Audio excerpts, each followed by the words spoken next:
السلام علیکم۔ اللہ کے انبیاء کرام جب بھی دنیا میں تشریف لائے تو اہل کفر نے نہ صرف ان کا انکار کیا بلکہ ان کے راستے میں ہر طرح کی رکاوٹیں کھڑی کی، جبکہ انبیاء کرام کو ان کی قوموں نے شہید کر ڈالا۔ حضور اکرم صلی اللہ علیہ وسلم کی بھی بہت زیادہ مخالفت کی گئی۔ آپ صلی اللہ علیہ وسلم کی مخالفت کرنے والوں میں ایک نام ابو جہل کا بھی تھا۔ دشمن خدا ابو جہل بن ہشام رسول اکرم صلی اللہ علیہ وسلم سے سخت دشمنی اور بغض رکھتا تھا۔ ابو جہل کا نام عمرو بن ہشام تھا۔ عمرو بن ہشام مشرکین مکہ کا سردار تھا۔ مصر کے تمام قبائل میں اسے احترام کی نگاہ سے دیکھا جاتا تھا۔ عمرو بن ہشام قریش میں ابو الحق یعنی دانش کے باپ کے لقب سے جانا جاتا تھا، مگر اپنی کوٹ چشمی کے سبب دربار مصطفیٰ صلی اللہ علیہ وسلم سے ابو جہل کا لقب پایا۔ اللہ تعالیٰ نے حضور اکرم صلی اللہ علیہ وسلم کے ذریعے ابو جہل کو کئی بار ذلیل و رسوا کیا۔ یہ سرکار دو عالم صلی اللہ علیہ وسلم کے معجزات تھے۔ آج میں نبی کریم صلی اللہ علیہ وسلم کے کچھ معجزات بیان کروں گا جو ابو جہل کے ساتھ پیش آئے۔ پہلا معجزہ، جس میں سے شرنگیزوں نے ابو جہل کے ہاتھ میں حضور اکرم صلی اللہ علیہ وسلم کی رسالت پر گواہی دی۔ ابو جہل کی مٹھی میں چند کنکر تھے۔ اس نے آپ صلی اللہ علیہ وسلم سے کہا کہ اگر تو آسمانوں کے راز کا خبردار ہے تو بتا میرے ہاتھوں میں کیا چھپا ہے۔ آپ صلی اللہ علیہ وسلم نے فرمایا میں بتاؤں کہ کیا ہے یا وہ چیز خود بتائے جو تیرے ہاتھوں میں ہے۔ ابو جہل بولا دوسری بات زیادہ انوکھی ہے۔ آپ صلی اللہ علیہ وسلم نے فرمایا اللہ ہر چیز پر قادر ہے، تیرے ہاتھ میں پتھر کے 6 ٹکڑے ہیں اور ان کی تسبیح سن۔ اتنا کہنا تھا کہ پتھروں نے ابو جہل کے ہاتھ میں ہی لا الہ الا اللہ محمد رسول اللہ کا ورد شروع کر دیا۔ ابو جہل نے غصے سے پتھروں کو زمین پر دے مارا اور بولا تو جیسا تو کوئی دوسرا جادوگر نہ ہوگا، نعوذ باللہ۔ ابو جہل نے ایک شخص سے کچھ اونٹ خرید لیے اور پھر قیمت ادا کرنے سے انکاری ہو گیا۔ وہ آدمی مایوس ہو کر قریش کی مجلس میں آیا اور ان سے مدد کی فریاد کرنے لگا۔ اس نے کہا اے قریش کے لوگوں، میں ایک اجنبی مسافر ہوں اور عمرو بن ہشام نے میرا حق مار لیا ہے، کون سا شخص دلائے گا؟ اس وقت نبی کریم صلی اللہ علیہ وسلم مسجد کے ایک کونے میں تشریف فرما تھے۔ اہل مسجد سبھی منکرین حق تھے۔ انہیں شرارت سوجی تو انہوں نے اس اجنبی سے کہا کیا تم دیکھتے ہو وہ شخص جو کہ کونے میں بیٹھا ہے وہی تمہارا حق دلا سکتا ہے؟ دراصل سرداران قریش جانتے تھے کہ ابو جہل حضور اکرم صلی اللہ علیہ وسلم سے سخت عداوت رکھتا ہے اور وہ سب تماشا دیکھنا چاہتے تھے۔ اجنبی آپ صلی اللہ علیہ وسلم کے پاس پہنچا اور کہنے لگا اے بندے، عمرو بن ہشام نے میرا حق مار لیا ہے اور میں اجنبی ہوں۔ ان لوگوں سے میں نے پوچھا کہ کون مجھے میرا حق دلا سکتا ہے تو انہوں نے آپ کی طرف اشارہ کیا۔ مہربانی فرما کر میرا حق دلا دیں، اللہ آپ پر رحم کرے۔ آپ صلی اللہ علیہ وسلم اسی وقت کھڑے ہوئے اور اس اجنبی کے ساتھ چل دیے۔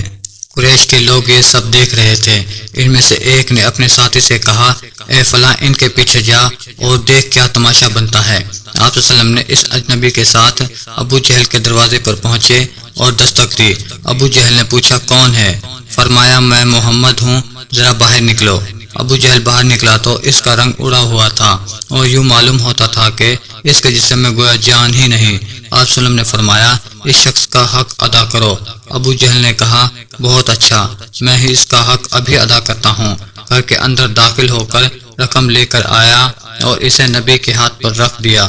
آپ صلی اللہ علیہ وسلم نے اس اجنبی کو خدا حافظ کہا اور واپس چلے گئے۔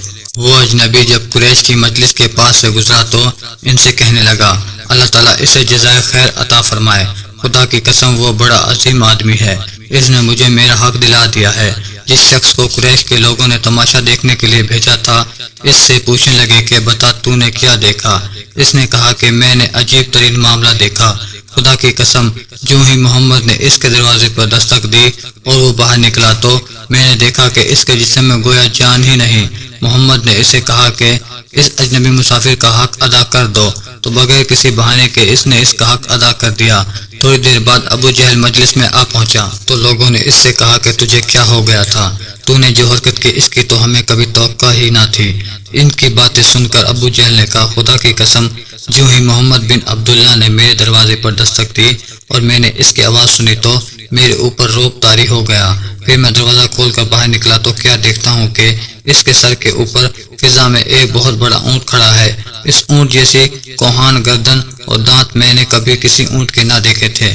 مجھے یوں محسوس ہوا کہ اگر میں نے انکار کیا تو وہ اونٹ مجھے کھا جائے گا۔ حضرت عبد الرحمن بن عوف رضی اللہ تعالیٰ عنہ فرماتے ہیں کہ میں جنگ بدر کے دن صف میں کھڑا تھا، اچانک نظر پڑی تو دیکھتا ہوں کہ میرے دائیں بائیں دو کم عمر لڑکے کھڑے تھے جنہوں نے ابھی زندگی کی بہاریں بھی نہ دیکھی ہوں گی۔ ان میں سے ایک لڑکے نے آہستہ سے کہا، چچا جان مجھ کو ابو جہل کی نشاندہی کیجیے کہ وہ کون ہے۔ میں نے کہا، صاحبزادے ابو جہل کو دیکھ کے کیا کرو گے؟ اس لڑکے نے کہا مجھے معلوم ہوا ہے کہ وہ نبی کریم صلی اللہ علیہ وسلم کی شان میں سخت ترین گستاخیاں کرتا ہے، اور میں نے اللہ سے وعدہ کیا ہے کہ اگر ابو جہل کو دیکھ پاؤں تو اس کا قتل کر ڈالوں یا خود مارا جاؤں۔ حضرت عبد الرحمن بن عوف رضی اللہ تعالیٰ عنہ نے ان لڑکوں کو اشارے سے بتایا کہ ابو جہل وہ کھڑا ہے۔ بس یہ سنتے ہی وہ دونوں لڑکے ابو جہل کی طرف دوڑ پڑے اور ایسی بے جگری سے وار کیا کہ ابو جہل سنبھل بھی نہ سکا اور زمین پر ڈھیر ہو گیا۔ یہ دونوں لڑکے معاذ اور معوذ رضی اللہ تعالیٰ عنہ تھے۔ حضرت مولانا رومی رحمۃ اللہ علیہ فرماتے ہیں کہ ابو جہل حضور اکرم صلی اللہ علیہ وسلم کی حسد سے جل گیا، اس نے معجزہ دیکھا اور بے دینی میں اور سخت ہو گیا، ایسا ہٹیلا کہ مرتے مرتے کہہ مرا کہ میرا سر گردن سمیت کاٹنا تاکہ دیگر سرداروں کے درمیان ممتاز رہے۔